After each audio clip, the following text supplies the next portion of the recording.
9 de abril. Pedro procura a cabeça, mas encontra uma orelha.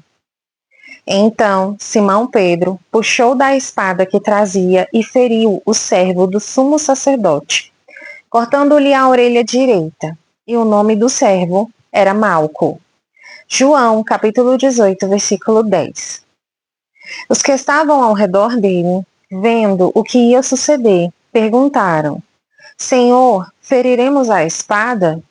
Um deles feriu o servo do sumo sacerdote e cortou-lhe a orelha direita. Lucas, capítulo 22, versículo 49 ao 50.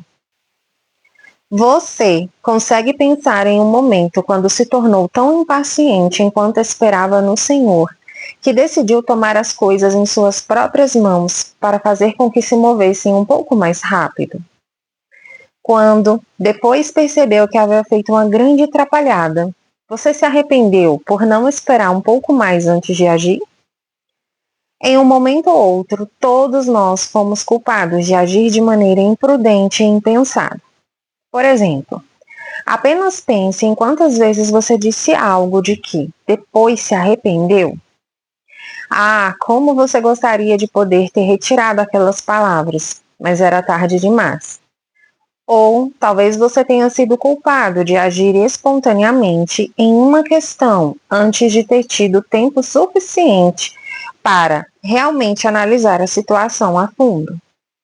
Ou você já ficou tão irritado com alguém a ponto de explodir e expressar a sua discordância antes de a outra pessoa terminar de falar? Quando depois você percebeu que a pessoa não estava dizendo o que você pensou, sentiu-se como um idiota por explodir demasiadamente rápido? Você teve de se desculpar por fazer uma afirmação precipitada ao mesmo tempo em que desejava ter mantido a boca fechada durante mais alguns minutos? Momentos de cabeça quente raramente produzem bons frutos. De fato, quando agimos com precipitação, habitualmente acabamos odiando a estupidez de nossas palavras e atos. A verdade é que todos nós precisamos de uma boa dose de paciência. Um fruto produzido dentro de nós pelo Espírito de Deus. Precisamos desesperadamente de paciência em nossas vidas. Talvez nenhuma história demonstre melhor a confusão produzida pela impaciência do que aquela noite no jardim do Getsemane, quando Pedro pegou uma espada, balançou-a com todas as suas forças e cortou a orelha do servo do sumo sacerdote. Quando Jesus falou e se identificou como o grande eu sou, os soldados e a guarda do templo foram derrubados no chão, com os olhos atordoados, a cabeça girando e o corpo atordoado pelo poder de Deus. O poder lançado os atingiu com tanta força e rapidez que eles estavam caídos de costas, antes de saberem o que os atingiu. Enquanto aqueles soldados ainda estavam caídos, Pedro decidiu de repente fazer justiça com as próprias mãos. Ele deve ter visto aquilo como sua grande chance de se mostrar corajoso e aproveitar o momento. Mas o que fez foi simplesmente chocante. Aquela é a imagem perfeita de alguém agindo antes de pensar nas consequências. O comportamento espontâneo e precipitado de Pedro lhe valeu um lugar na história que ninguém jamais esqueceu. Porém, para ver o panorama completo do que aconteceu naquela noite, é essencial juntar a história dos evangelhos de Lucas e de João, porque cada um desses evangelistas conta uma parte distinta da história. Enquanto os soldados e a guarda do templo estavam deitados de costas no chão, Pedro olhou em volta e percebeu que os homens armados estavam incapacitados. Então se abaixou, pegou uma espada e, com ela na mão, perguntou com certa alegria: Senhor, feriremos a espada? Lucas 22, versículo 49. Antes de Jesus ter uma oportunidade de responder, Pedro entrou em ação e fez algo ultrajante e totalmente estranho. Ele segurou a espada e impulsivamente cortou rente à cabeça do servo do sumo sacerdote. Imagine o quão chocado Jesus deve ter ficado ao ver Pedro cortar fora a orelha direita daquele pobre homem e depois ver a orelha cortada cair no chão.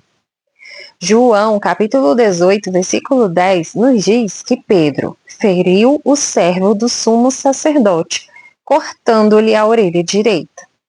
Analisemos essas palavras para ver exatamente o que aconteceu naquele momento impulsivo, quando Pedro balançou a espada. A palavra ferir é a palavra grega epaio, derivada da palavra paio, e significa atacar, como uma pessoa que ataca alguém violentamente com uma ferramenta, arma ou instrumento perigoso.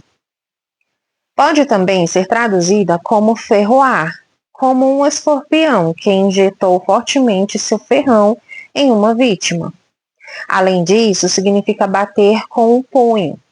Nesse versículo, a palavra é usada para retratar a força do movimento da espada de Pedro. Isso nos diz que Pedro pôs toda a sua força ao balançar a espada emprestada com a plena intenção de causar algum tipo de lesão corporal. Você pensa que o alvo de Pedro era a orelha do servo? Porque alguém atacaria uma orelha. Além disso, não seria necessária tanta força para cortar uma orelha. Não, acredito que Pedro tinha como alvo a cabeça do homem e errou, cortando a orelha do homem por engano. Ao atingir o alvo, aquela espada escorregou pelo lado da cabeça do servo e levou com ela a orelha. Quando João, capítulo 18, versículo 10, diz que Pedro cortou a orelha direita, a palavra cortar é a palavra grega apokopto, composta pelas palavras apo e kopto. A palavra apo significa longe e a palavra kopto significa cortar para baixo. Juntas, elas descrevem um movimento para baixo que corta fora alguma coisa. Neste caso, Pedro desceu a espada com tanta força que tirou totalmente a orelha do servo do sumo sacerdote. Alguns tentam insinuar que Pedro cortou apenas parcialmente a orelha daquele homem, mas o grego mostra que o movimento da espada de Pedro causou a remoção total. A palavra grega para orelha é otarion, que se refere a toda a orelha externa. A Bíblia é tão detalhada sobre os eventos que ocorreram naquela noite que até nos diz que era a orelha direita do servo. O servo do sumo sacerdote perdeu toda a orelha direita quando Pedro moveu a espada em sua direção. João, capítulo 18, versículo 10, nos diz que o nome do servo era Malco. Quem era esse Malco? Pedro escolheu Malco indiscriminadamente como alvo daquela noite? Havia uma razão específica para Pedro escolher esse homem como foco de sua ira? O nome Malco tem dois significados: governante e conselheiro. Não sabemos que esse era o nome original dele. Pode ter sido um nome atribuído em decorrência de sua posição próxima ao sumo sacerdote, que na época era um homem chamado Caifás. Caifás era membro dos saduceus, uma seita particularmente composta à realidade dos acontecimentos sobrenatural, que acontecia a maioria dos eventos sobrenaturais do Antigo Testamento, como mitos e lendas. Essa é uma razão para Caifás ser tão oposto ao ministério de Jesus, que naturalmente transbordava de acontecimentos milagrosos todos os dias. Ao ver Malco no jardim de Getsêmani, Pedro sem dúvida se lembrou das muitas vezes em que havia visto Malco de pé ao lado do sumo sacerdote. Embora esse homem seja referido como o servo do sumo sacerdote, ele era de fato o assistente pessoal do sumo sacerdote. Essa era uma posição muito proeminente na ordem religiosa do sacerdócio. Como oficial de alto escalão do tribunal religioso, Malco estava regiamente vestido e se portava com orgulho e dignidade. Aos olhos de Pedro, ele provavelmente representava tudo que pertencia ao reino do sacerdócio, uma ordem de homens religiosos que haviam desencadeado numerosos problemas para Jesus e os discípulos. Em função de Malco estar presente no momento da prisão de Jesus, podemos concluir que ele foi enviado como representante pessoal do sumo sacerdote para supervisionar oficialmente as atividades relacionadas à prisão de Jesus. Poucos estudiosos acreditam que Pedro o escolheu por acaso. Embora a próxima suposição não possa ser feita com absoluta certeza, Malco pode ter se tornado alvo intencional por causa do profundo ressentimento e rancor de longa data de Pedro pelo sumo sacerdote e sua comitiva, todos os que tinham estado continuamente criticando o ministério de Jesus. Preciso ressaltar que a cura da orelha de Malco foi o último milagre realizado por Jesus durante o seu ministério terreno. Que grande testemunho de Jesus para nós! Pouco antes de ir para a cruz, ele estende a mão para ajudar um inimigo publicamente declarado e confesso. Aquele homem fazia parte de um grupo continuamente ameaçador e oposto a Jesus. Porém, Jesus não disse: até que enfim um de vocês recebeu o que vocês mereciam. Em vez disso, ele estendeu a mão ao homem no momento de sua necessidade, tocou-o e o curou sobrenaturalmente.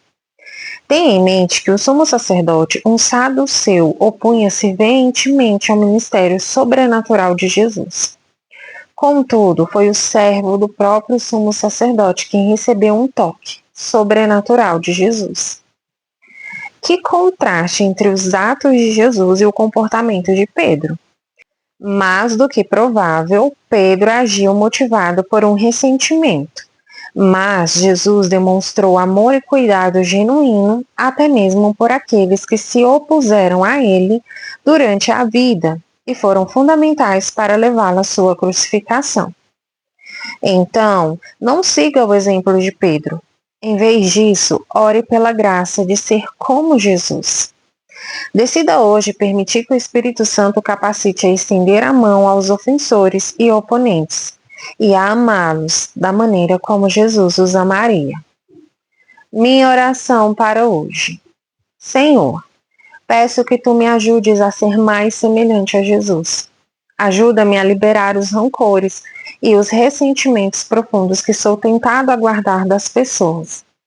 Em vez de me alegrar quando estão com problemas ou quando algum mal lhes acontece, ajuda-me a estender-lhes a mão, ver o que posso fazer para ajudar e me tornar a mão de Deus em suas vidas. Perdoa-me por já não ter agido como Jesus agiria e ajuda-me a aprender como colocar de lado todas as emoções negativas para poder estender-lhes a mão em nome de Jesus. Assim eu oro em nome de Jesus. Minha confissão para hoje. Confesso que não tenho rancores nem permito que ressentimentos profundamente instalados residam em meu coração, mente e emoções. Tenho a mente de Cristo e penso exatamente como Jesus pensa. O que Jesus faz é o que eu faço. O que Jesus diz é o que eu digo. O comportamento de Jesus é o meu comportamento. Em virtude de o Espírito Santo estar operando para produzir a vida de Jesus Cristo em mim, posso ser a mão estendida de Jesus a todos à minha volta, inclusive aqueles que se opuseram a mim. Declaro isso pela fé, em nome de Jesus. Para refletir. 1. Você consegue pensar em 5 vezes em sua vida em que você agiu precipitadamente e depois se arrependeu daquela atitude? 2.